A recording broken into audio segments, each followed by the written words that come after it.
Please welcome back for part 2 of her address, Shirley Sherrod.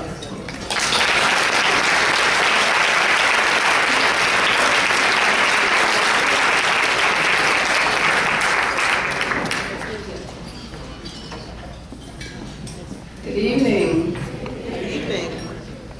Well, I have certainly had a good visit with you all. I enjoyed the workshop.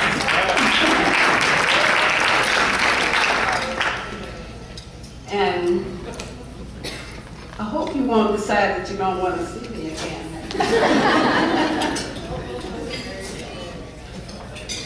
So I guess I'll continue. I told you this morning, Michael gives you a difficult task, part 1 and part 2.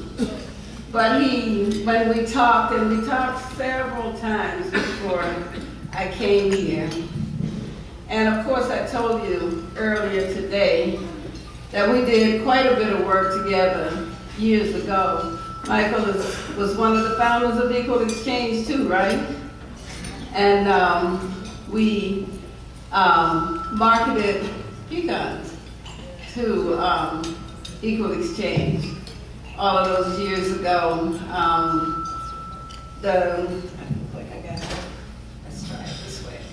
So,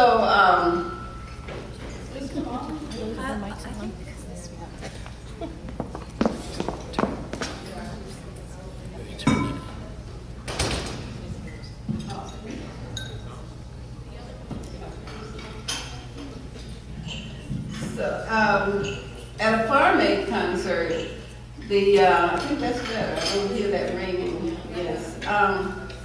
The owners, Ben of Ben and Jerry's Ice Cream Company decided he wanted to do something about black land loss and agreed that they would purchase a product from our farmers to go in the ice cream. And they told me it had to be either peaches and I started saying pecans because I was with them so much. I grew up saying pecans. And the peaches, they needed a special variety. Most of our farmers were not growing them, but a lot of them had pecans. So I started organizing the farmers to sell to Ben and Jerry's. And they assigned a special project person to work with me because they didn't need the pecans in a shell. They needed them shelled and definitely had to get all that that wood out of the meat and bagged and shipped. And our farmers at that point were not getting very much at all, sometimes 18 cents a pound. And they were getting more than that on the open market. But again, they were not being treated fairly. So we needed to get one of the local suppliers to process them for us, not free. But we needed to get them processed.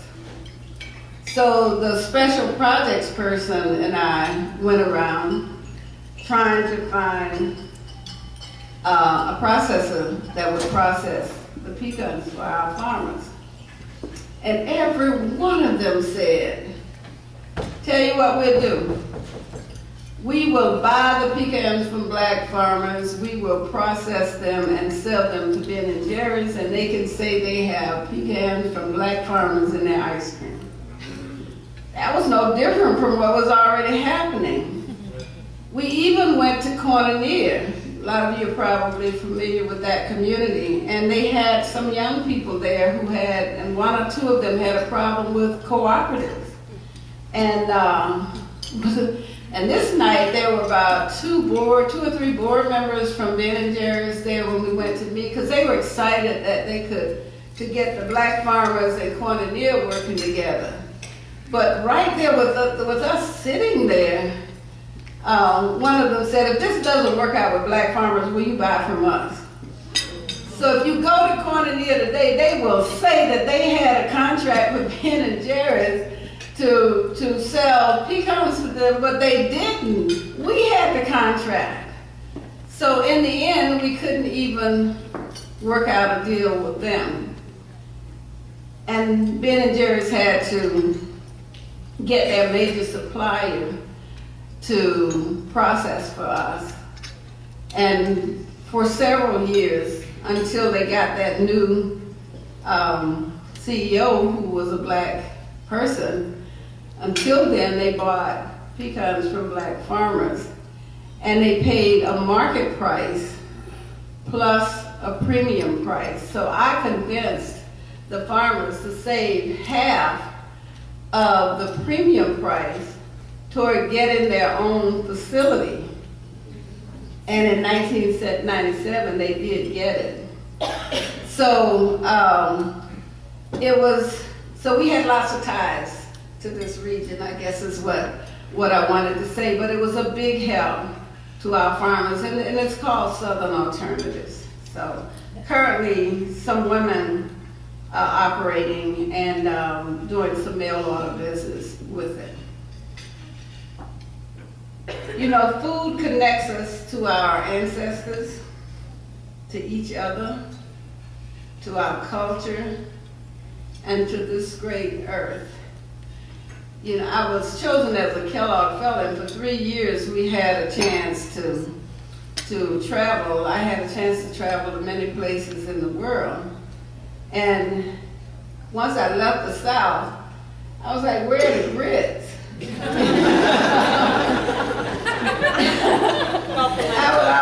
have instant grits now. I didn't have those little packets of instant grits I could take with me back then. But if I ever found them, I would instantly know this is either someone who's living in the South or someone who's connected to the South. And we could have a good conversation.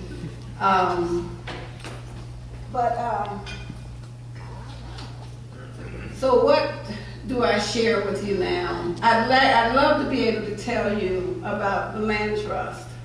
Michael told me to share some of the issues, some of the problems, and how we got beyond them. And I'll probably end by telling you a little about what happened to me 5 years ago. You probably know what I'm talking about.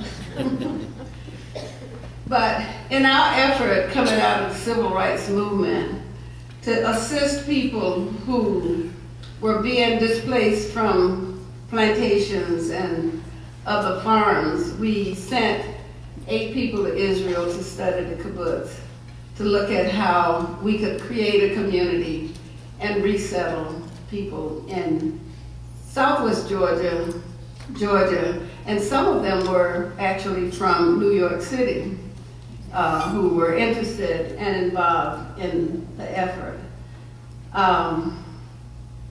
We got our hands on 6,000 acres of land, and we got a grant from OEO for the younger people. That was the Office of Economic Opportunity. And that was a planning grant to plan this community. And I can tell you it was really, really empowering. Goddard College from the Northeast was involved. And, to be able to talk about, we had charrettes, and to be able to talk about the kind of educational system you wanted and plan that, to be able to talk about the kind of health system, to be able to talk about industry and where you wanted to locate it, because we had a railroad that went through with a spur onto the property. We had 2.5 miles of highway frontage on US Highway 19. And I mean, it was a prime piece of property, and I was very young then, and never in my wildest dreams did I anticipate the backlash from white people in the area. But they started almost immediately after finding that we had the property. They would shoot at the buildings, sometimes with some of us in them. They worked against us politically to make sure we did not keep the land. we'd gotten one year financing because we had been assured by OEO we would get additional money to help. And Nixon was the president at the time, and so we had to hire a planning group out of DC that was friends of the Nixon administration. So we were supposed to be in line to get some major money out of the federal government to help us. But by the time the year was up, the year of planning, and we had major plans, there were to be 3 villages. We had decided what kind of housing would be built, and it was major, and as we developed this land trust. But by the time we completed the planning, Lester Maddox, OEO got cold feet politically. They couldn't give us a direct grant anymore, and said we had to go through the regular process, which was to get local permission, state permission before the feds could participate in the project. Lester Maddox was the governor of the state of Georgia, and he vetoed all federal money coming into the state of Georgia to our project. Major setback.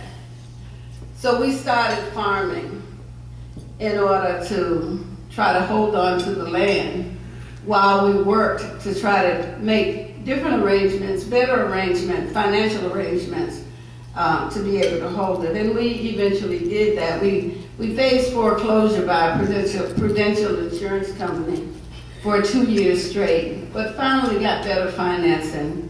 We hired someone who had worked as an extension agent for University of Georgia system.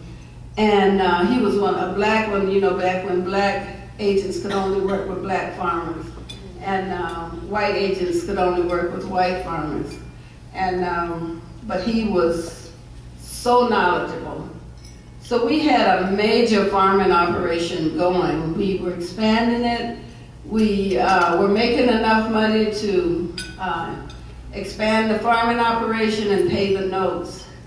And then we ran into a drought. But now it's 1977, followed by a second year of drought. And now we had no choice but to go to Farmers Home Administration to try to get an emergency loan. The county supervisor said, "You get a loan here with my dead body." And we could only get an application when the national office sent 3 people down to the local office, to our office, to go with us to the local office to get the application.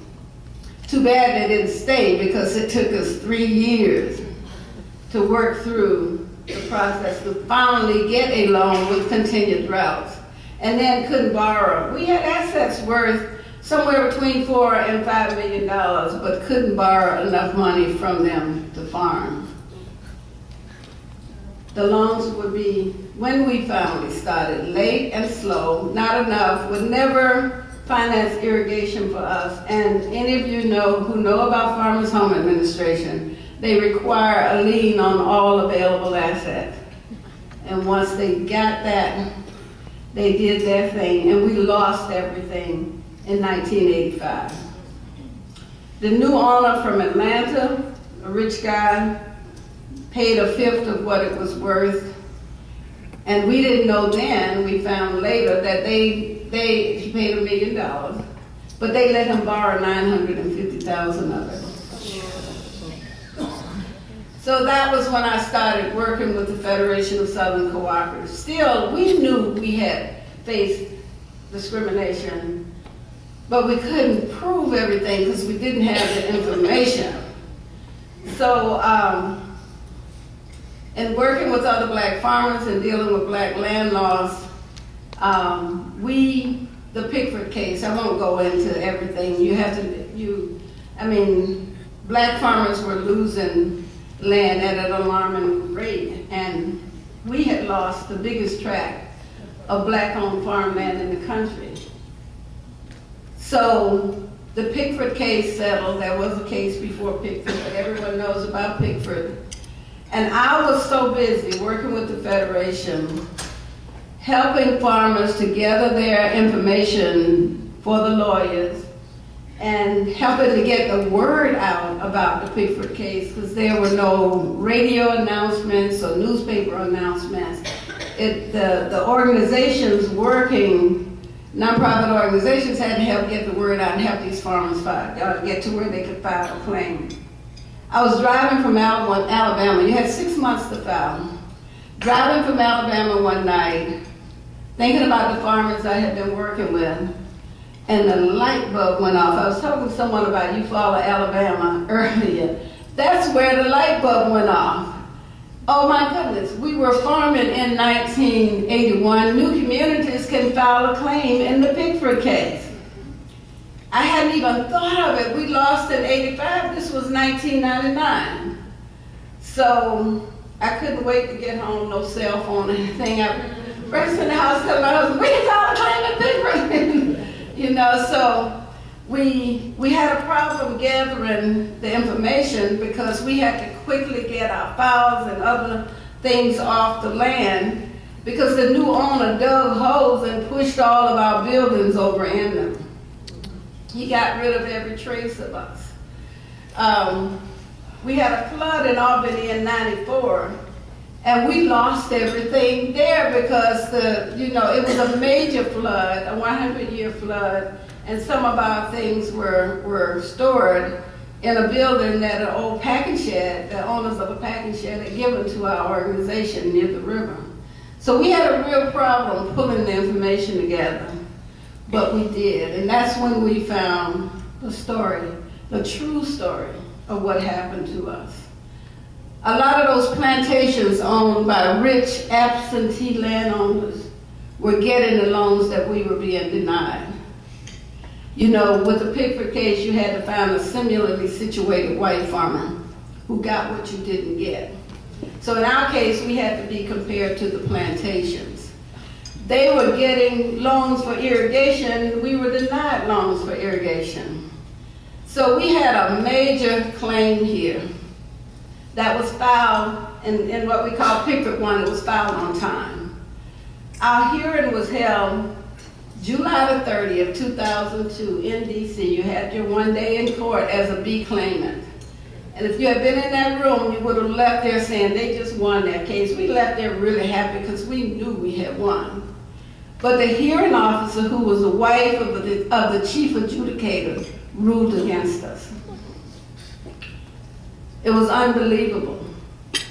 The judge had put in place a process where you could appeal to a monitor. So we appealed, and because many of you may know Randy Roth, who was the director of FLAG at the time, she was the monitor, she had to recuse herself because we were friends and I had served on her board. And they had to find someone else who could handle our appeal. So 4 years went by from finding someone else and that person looking into the record to determine if there was a major mistake, any mistakes that would cause a miscarriage of justice. In the meantime, the lawyer who was working for the Justice Department against us in our case was arrested in California. Turns out she wasn't a lawyer after all. Can you believe it? She was working for the Justice Department, and yes. And there were many other things that happened during this process. So when the monitor's office sent to the chief adjudicator the report documenting these mistakes, he sent us a letter in 2006. We filed in 99.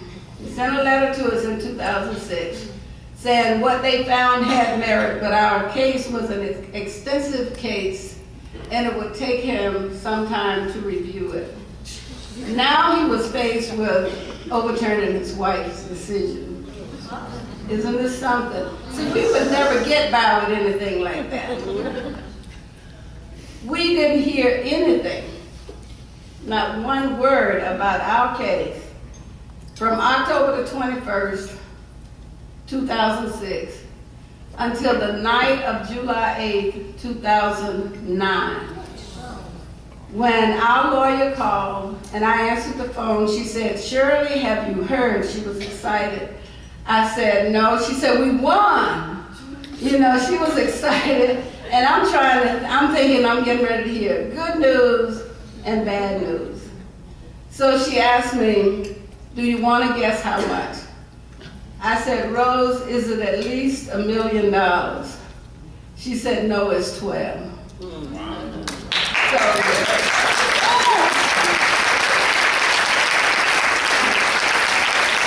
we had new life. Now, we cried a lot that night because we didn't ever think the day would come when something like this would happen. So we started looking for more land. We didn't want to go back to Lee County, Georgia, because we were treated so poorly there. And didn't want to get too far from Albany. So we had gotten a local lawyer to do some work for us. He was white. We were sitting up there talking about the need to buy land, and he said, "Well, let me take you out to Winfield Plantation." So we went out to Winfield and looked, and this is where hunters come and pay like $5,000 per hunt to hunt quail.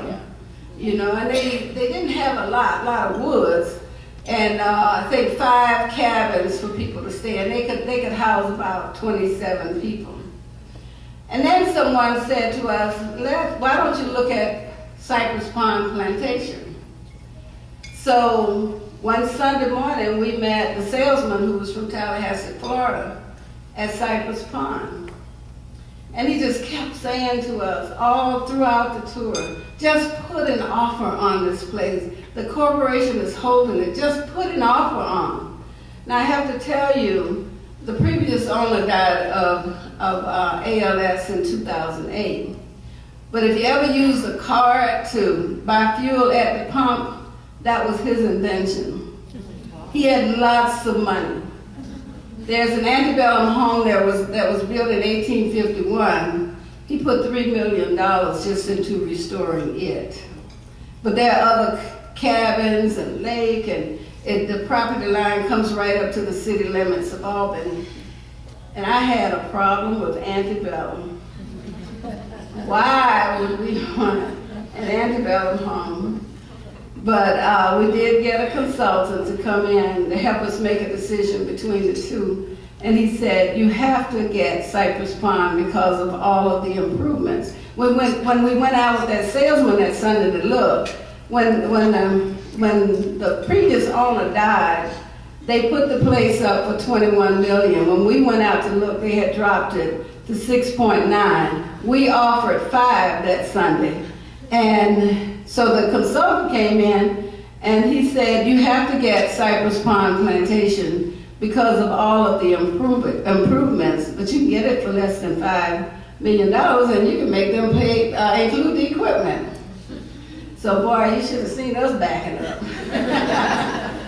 I can tell you, I wanted to tell you that story because we got everything. It's 1,638 acres, lots and lots of improvements on the place and all of the equipment for $4.5 million.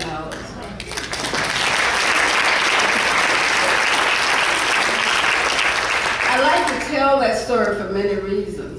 And we brought in a planning firm, and I wish I could share all of the plans for that place. And there are 3 distinct areas, the wooded area where there'll be walking trails and so forth, the lake and the cottages, the preserve, the farming area, and the area around that house, the village area, so preserve farm culture. We've already had racial healing sessions there. We had a blessing of the land ceremony in 2014. The Lower Creek Indians were the first inhabitants of that territory. So we had Chief McCormick, the chief of the Lower Creek Indians there. We had Hispanic, we had white, we had six African nations. It was just a big mixture of people during blessing ceremonies. It was so educational that people asked us to please do it again. So the chief said, "Well, you need to bless each area." So we were blessing, we were blessing the area around that antebellum home, so that's culture. So this last year we blessed the farm, and this year coming up we're going to bless the preserve, and then we'll probably end up turning it into an annual festival because it really brings people together. But we look at it as a production farm, but also as a teaching farm. We look at it as a place also for racial healing. What better place than a former plantation? We learned after we got it that it was once owned by the largest slave owner and the wealthiest man in Georgia, and he held the largest number of slaves at that plantation. We also learned that Jefferson Davis spent 4 or 5 nights there in that house when he was running from the Union Army. We know that because he had a dinner party for some of the residents of Albany in that house. When we had the blessing ceremony, and I won't stay on this, and I won't keep you long, we decided we needed to find a descendant. We need to find all of them because we have an ad after the Hartwell Hill Tower, who had it in early 1800s up to 1851 when he built that home. He left it to his son. The son died in 1858, and they were preparing to sell everything. We have an ad where they were selling 150 of the slaves on the courthouse steps in Albany on December the 29th, 1859. We didn't know all of this history, but we wanted to try to find a descendant of a slave for that first ceremony. And we found that Herbert Phipps is Judge Herbert Phipps. He's the chief judge of the Georgia Court of Appeals. His great-great-grandmother was a slave there, and his great-great-grandfather was the overseer of the plantation. And the strange thing is that after slavery ended, they married. So I have a picture of 8 children that they had. It was very emotional for him. He said he'd been on the grounds but never in the house. And I want to tell you too that you can't, one of the reasons why I tell that, sir, you can't give up. We can't give up. We can't afford to give up. But if we keep working, some amazing things can happen. Just suppose we had just walked away, didn't try to stay together as a group. We wouldn't have been ready, we wouldn't have been ready to file a claim in the Pickford case. We certainly wouldn't have this golden opportunity that we have now to do some even bigger things for the Southwest Georgia area. And we've been working on a food hub. We thought at one point we had the State Farmers Market. They put it in a place that was just not the right place many years ago, and it wasn't being used. So we went to the county and said, we would like to get the building, refurbish it into an aggregation site for produce. Oh, he was just so excited, and they didn't own it. The state needed to give it back to them, and they had been trying for some years. They used us because he could say to the state, you know, this is a great use for this, so that he could get it back. We had the architect to come in and redesign everything, and we had designed it so that we could take children out to farms to see food being grown. They could come in there, they could look at it being prepared to go to their schools and see it on the plate the next time. As soon as they got that building, the county administrator claimed the state put a stipulation in there that it had to be open to the public. We felt the way we had designed it definitely would have allowed the public to come in. Plus, we had arranged for a training room, a meeting room that it was in a food desert that residents would be able to use, and a retail, because there were no grocery stores nearby. But we couldn't get beyond that, and this was 2012. We were heartbroken. At that time, Winn-Dixie stores were closing in Albany. So we talked to the owners out of Wisconsin and said, but you're talking about a 47,000 square foot building. they thought they could sell it. We told them we didn't have money for that. So again, we had to walk away. And guess what happened? Last year in October, they called and said, we want to gift the building and the property to your nonprofit.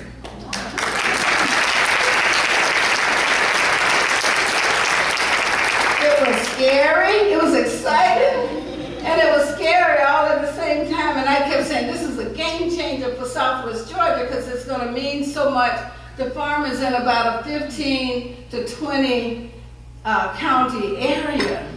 It's going to really mean a lot to small growers in the region. So, but I felt we couldn't accept it just yet. We needed to work on it. And I was trying everywhere. But finally I decided we better accept this property before they take it back. So I told them in September we could look at having the closing anywhere between October 1 and October 31st. They chose October 30th. And I want you to know, they sent a young man down 2 weeks before so that he could get the caterers, get the tent, you know, we're having a big affair, inviting everyone to come. And then that the young man just happened to tell us how much, you know, they give away as a company lots of money. Now the building, they said, is bad. They're building in 4 acres of property valued at $2.3 million. But then I found they give away money. So I said, we can't let them fly in here on Thursday night, have this program Friday at noon, and then go back. So we gotta let them understand all of the work that we do. So I told you about that plantation. I told you about that house that the previous owner put $3 million into restoring. So we called them and said, we want to prepare breakfast for you. So we started at 9 o'clock. And I learned that they flew, 8 of them came down, and the executive vice president was in the group. And they flew the corporate jet down, right? So we brought them out there. Oh, they had a good old Southern breakfast. We made a presentation to them about our work. We took them on a tour, and you could see the smile on their face. And we eventually went on over to have the program, and I just remember looking out at them as I was talking, and there's this big smile on everybody's face that the executive vice president hinted to me that this meant more to them than just getting the tax advantage from giving it to our nonprofit. Now, he hasn't said for sure what they're going to do, but he kept hinting. So I sent him another message of thanks, you know, the next week. And I got a note from him on Monday night as I was preparing to take that 6 a.m. flight out on Tuesday morning. And he wanted me to know how much they enjoyed the visit and wanted me to know that they will be involved in other projects with us, exclamation point. And I have not seen the last of him and his team, exclamation point.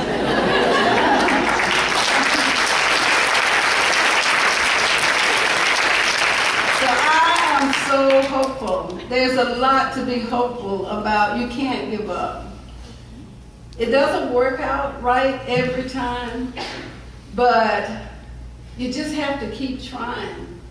And somehow things can happen, and they will happen. We know from experience, and we talked about whether there was a movement or not. But we know from experience that movements start, go quite well for a while, experience a few successes and a few failures, and somehow do not end but seem to lose its effectiveness. In many cases, people are looking for a quick fix to get back to what they perceive to be normal. This work is too important for us to allow that to happen. As Dr. King would say, change does not roll in on the wheels of inevitability, but comes through continuous struggle.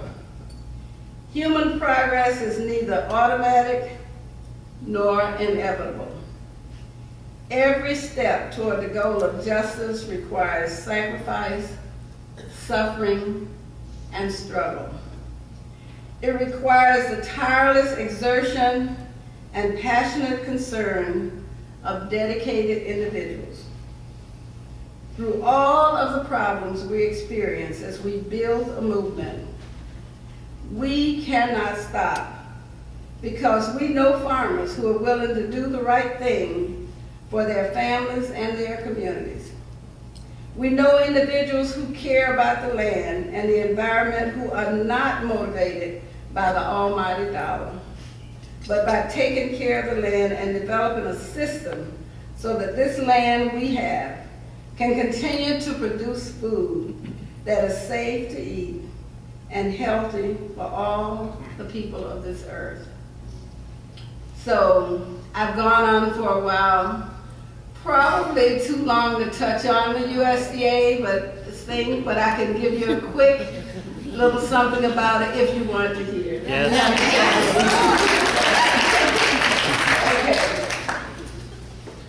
So I told you on July the 8th, 2009, I received a call about winning the lawsuit.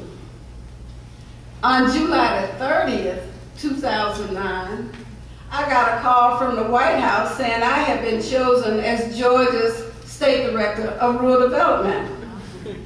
And boy, I was, it's like everything is running through my head. I don't need this now. We just got the money from the lawsuit. Really don't need this. So the guy who was on the phone with me said, because I guess I wasn't just talking, he said, "You're still going to do it, aren't you?" And I had to quickly say yes, and I knew I had to say yes because we had never had a person of color in the state office in Athens. And if I said no to this, I don't know when we would have ever gotten a person of color in the state office, so I had to say yes to it. And they informed me that I had to disassociate myself with every organization I was involved with. That meant new communities as well. And when they tried to tell me, and my husband probably needed to disassociate himself, I'm like, no, that will never happen. And I would definitely have to give this up.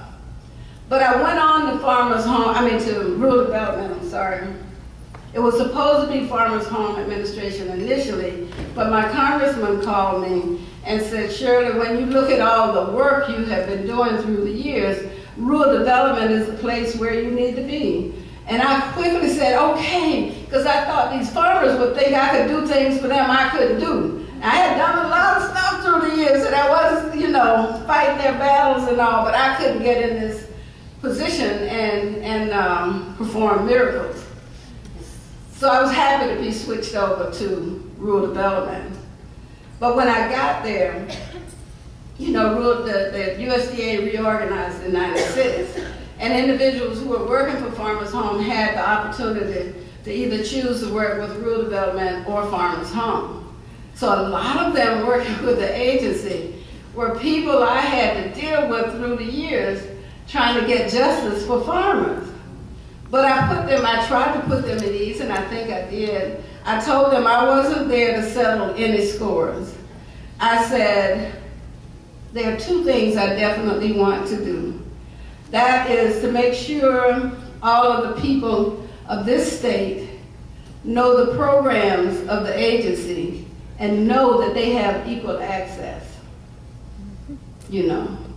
So I had a quick learning curve. I was meeting with mayors and they were telling me the rate we were paying for, the cities were having to pay for sewage was too high. The previous state director had set it at 2% of median household income. Well, if you have a county with a $17,000 median household income, they are paying a high rate for sewage. That's just sewage. So I wanted to change that rate. That was one of the first things I wanted to do. And the person who was in charge of that program had been there 42 years. And he let me know it wasn't going to change. Should have been my right as state director to change it. And I told him, we had lots of stimulus money. I told him, I want you to change. I want you to issue the unnumbered letter changing it. He went and issued the unnumbered letter tying it to the stimulus money, and you couldn't do that. I had to pull it back right away. And people were feeling sorry for me. But now I knew what I was dealing with, right? He also let me know that he had people in Washington who supported him 100%. Now I don't know who at USDA in Washington dealing with that program I can trust. Now I gotta find somebody because I don't know the regulations that much. I'm just starting. So I ended up dealing with a young lady out of the state office in Alabama who was very good. And I finally found someone else in the state office in the national office in DC who worked with me. Now he got word, because he kept coming to me, Shirley, you're going to be evaluated just like me. None of his money was going out the door. And we had tons of stimulus money that had to get out there. And the other problem he had is that the white women in the agency had filed complaints against him before, and they wanted to file another one. They came to me, I said, don't include me in it. Do whatever you feel you need to do, but do not include me in it. So all of leading up to Christmas, he's coming to me, really worried. Not a program is coming into the state office for the money that he had. And then by Christmas, I had the language I needed. But I wouldn't issue the letter. I wouldn't tell him to issue the letter because I was going home for Christmas. And I needed to be there for whatever he was going to try to do. So when I came back after Christmas, I called him into my office first thing that morning. And I said, Jerry, I want you to issue the unnumbered letter today, changing the rate to 1.5%. This is the language I want you to use. He tried to close the door to talk to me. I'm like, no, this is the language I want you to use. So he had to do it. And I tell you, the projects came in there. He looked so good at the end of the fiscal year, he couldn't stand it. No, he looked good in the end, but we got money out there that needed to get out there. I say that because I made a decision to target the poorest counties in the state because I looked at where the money was going. That's one of the things I did while there. And the money kept going to the same places. And there were poor, very poor counties in the state. In one county, they had only had 2 rural housing loans. Can you imagine? In a poor county, you only made 2 rural housing loans? So I developed an initiative to reach out to the poorest counties in the state, and I pulled the staff together and said we're going to do outreach to these counties, and I encouraged every mayor and councilman and groups in those counties to, you don't need to wait until you have a project already written and everything else that goes with it done. If you're thinking of it, come into the state office. Let me pull the program officers around the table and let us help you figure out how to get it done. So I guess I was stepping on some toes. I did say to them, I didn't sell my house back in Auburn, and I do love being there. And if it means I have to go home, I'll do that. And in the end, I did, because a blogger took a speech that I made and cut and spliced. And I made the speech on an anniversary date of my father's funeral. And so I was sharing with the group what happened, what I was thinking 24 years ago. But I used that speech to say to people, and I have done it for 24 years, let us put racism and all of those things where it should be. Let's set it aside and figure out how we can work together. We needed that in this day and time, but the blogger took the speech and cut and spliced and made it appear that as a government official, I have refused to help a white farmer.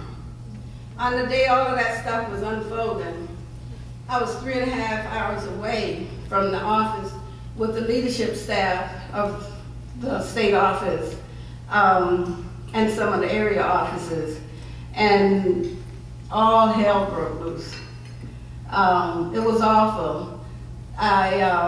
When I had to tell the staff that I had been placed on administrative leave, I said, all I can do is drive back to the state office. I just happened to be in one of those cars. Most of the time I had driven my own car. But that day I was in one of the government's cars.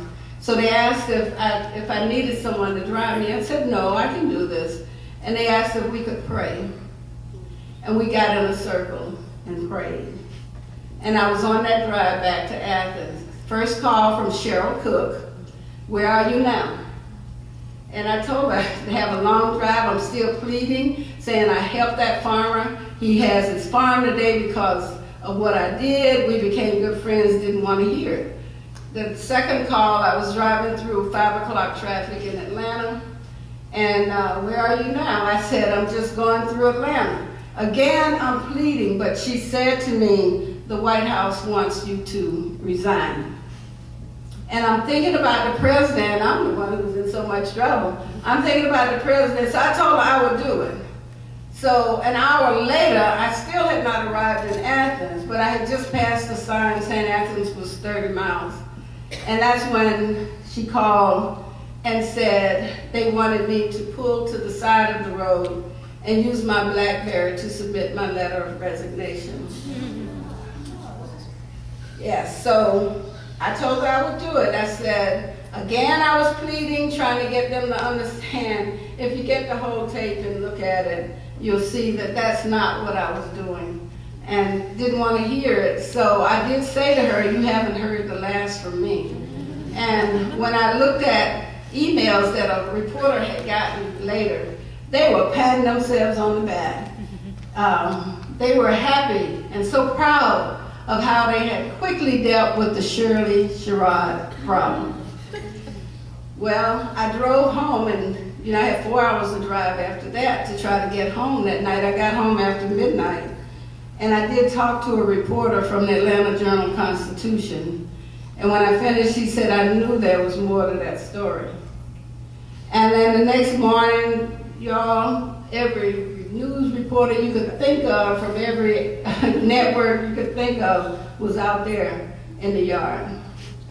I did an interview on Morning Joe by phone, and CNN had the satellite truck out there, and they asked if I would be willing to do an interview from my great room, and I said yes. So they started setting up for that. And I was on the air explaining what happened when I think it was Tony Harris said, all I knew, he stopped me. I wasn't quite sure what he said. Then he said, we have someone here. And the next voice I heard was the wife of the white farmer. She said, they later told me that their daughter-in-law saw me on TV, told their son, look, he said, that's my mom and dad's friend. So he got in his truck and went to their house and told them to turn the TV on. Your friend is on. And they started calling CNN. They didn't even know they were the white family. I had talked about it for 24 years, but they knew what I had done for them. And they called, and you know how the story turned around. Vilsack went on the air to apologize the next day. He still hadn't called me at that point. And then, I had gone into CNN and was doing all those interviews from there, from Atlanta. And one of the CNN folks said to me, Matt Lowry called and wants you to come to New York. She said, but you don't need to do that, and walked out. I'm like, oh, no, come back here. I said, I want to go to New York. So, they were quick. My husband was with me. They got a first-class ticket for the two of us. I went to CNN in New York. And I think Oprah's friend Gail, somebody had tipped her off that I was coming to New York, because I had done an interview with her the day before for her radio program. So we're sitting out there at LaGuardia, can't get up to the gate, and she calls. And she said, I said, well, I'm sitting here at the airport in New York. You in New York? I know she had to know I was there. So they were, they were calling trying to get interviews, and I told them the young lady from CNN was handling all of that. But y'all, the next day I did an interview from the airport with Anderson Cooper that night. The next day, I had to hit all of the networks, and 2 reporters were about to fight over me. You should have seen it. The police had to come over, and I'm just sitting in the car saying, oh my God, oh my God. And then we went on The View, and now I know what the paparazzi is all about. But while on The View, Whoopi Goldberg asked me if the president had called. And I said no, and I can't remember what else she said about that. But we had to get through all of that paparazzi once they opened the door for us to go out the gate. And I was on my way to the airport. John Lewis called, so when I finished talking to him, I noticed I had a text message from the White House. So I called the number, and the young man said they wanted to set up a call with the president. Okay, now I got to make a decision. Do I take the call in this car or go to the airport and do it? And y'all have to know I had been with CNN since that Tuesday morning. I had no idea of how the general public was taking what was happening. I didn't have a clue.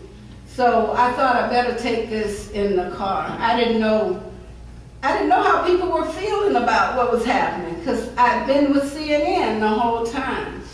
And the young lady, as soon as I told them we could set the call up in the car, she grabbed the camcorder out of her purse. I said, no, you will not take me while I'm talking to the president. I said, after we finish, then I'll give you an interview, but you can't do it while I'm talking to him. And he came on saying, oh, you're a hard person to find. I want to say everybody in this country, I think, know I've been with CNN all week. But I let him get by with that. And then he said, the issues you've been putting out there this week, I'm well aware of them. No, I understand them, or something like that. I said, no, you don't understand those issues like I do. He said, oh, yes, I do. If you read my book, you'll see. I said, you do not understand those issues the way I do. I forgot I'm talking to the president because he's trying to hold to the fact that he understands it, and I'm saying, and I wasn't giving up. But finally I said, you should come to Southwest Georgia. And he told me, Sanford, the congressman, had been trying to get him there and led me to believe he might come, but that has never happened. So, of course, USDA didn't offer my same job to me. They offered another job in DC that I did not want. And, as someone who's come up through the civil rights movement, going back, I know, should not be an option, because I would never have been treated right had I gone back into the agency. So that's it.